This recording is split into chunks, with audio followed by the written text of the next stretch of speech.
بسم اللہ الرحمن الرحیم۔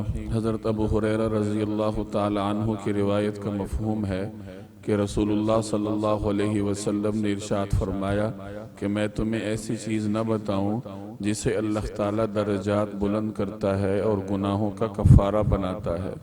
اور پھر فرمایا کہ طبی طور پر بوجھ ہونے کے باوجود اچھے طریقے سے وضو کرنا، کثرت سے مساجد کی طرف قدم اٹھانا اور ایک نماز کے بعد دوسری نماز کا انتظار کرنا۔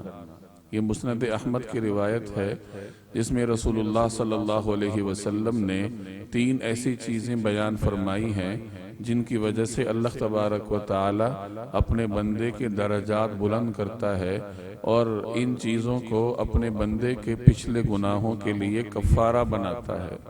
چنانچہ پہلی چیز ارشاد فرمائی کہ طبعی طور پر بوجھ ہونے کے باوجود اچھے طریقے سے وضو کرنا۔ بعض اوقات ایسا ہوتا ہے کہ انسان کے لیے وضو کرنا مشکل ہو جاتا ہے، سخت سردی کی وجہ سے یا اور کسی مشکل کی وجہ سے، تو ایسے موقع پر مشکل کا خیال نہ رکھتے ہوئے اچھے طریقے سے وضو کرنا، چونکہ انسان کے لیے مشقت کا سبب ہے اور آدمی اللہ تبارک و تعالی کی محبت میں جتنی قربانی دے گا، جتنی مشقت برداشت کرے گا، تو اللہ تبارک و تعالی کے ساتھ اس کا تعلق اسی قدر بڑھتا جائے گا۔ تو ایسے مشکل ماحول میں وضو کرنا درجات کی بلندی کا سبب بنتا ہے اور گزشتہ گناہوں کی معافی کا سبب بنتا ہے۔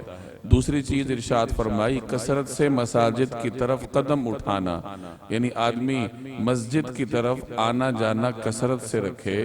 یاد رکھیے مسجد کی طرف اٹھنے والا آپ کا ہر قدم جہاں آپ کو نیکیاں فراہم کرتا ہے، وہاں گزشتہ گناہوں کے لیے کفارے کا بھی سبب بنتا ہے۔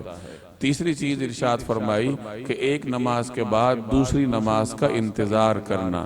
اگر آدمی ایک نماز پڑھ لے اور پھر دوسری نماز کے انتظار میں لگ جائے تو یہ ایسا ہوگا جیسے اس کا پورا دن اللہ تعالیٰ کی یاد میں گزرا ہے، کیونکہ اس کا دل ہر وقت نماز میں لگا ہوگا۔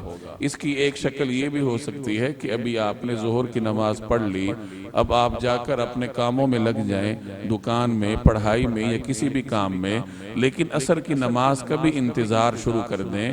عصر کی نماز کا خیال دل و دماغ میں رکھیں کہ جب اذان ہوگی تو میں نے فوری طور پر اپنا کام کاج پڑھائی چھوڑ کر نماز کے لیے مسجد کی طرف جانا ہے۔ تو گویا کہ انسان کے ہاتھ اپنے کاموں میں لگے ہوں گے لیکن اس کا دل اللہ تبارک و تعالی کی طرف متوجہ ہوگا اور دل میں نماز کا انتظار ہوگا۔ اس طریقے سے جب انسان اپنا دن گزارے گا تو اس کا کوئی لمحہ اللہ جل جلالہ کی یاد سے خالی نہیں ہوگا۔ تو یہ 3 ایسے مشورے ہیں جو رسول اللہ صلی اللہ علیہ وسلم نے ارشاد فرمائے اور ان پر عمل کر کے 2 فائدے ملتے ہیں۔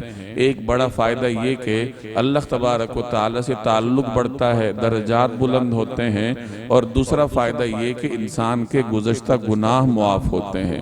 اللہ جل جلالہ عمل کرنے کی توفیق عطا فرمائے۔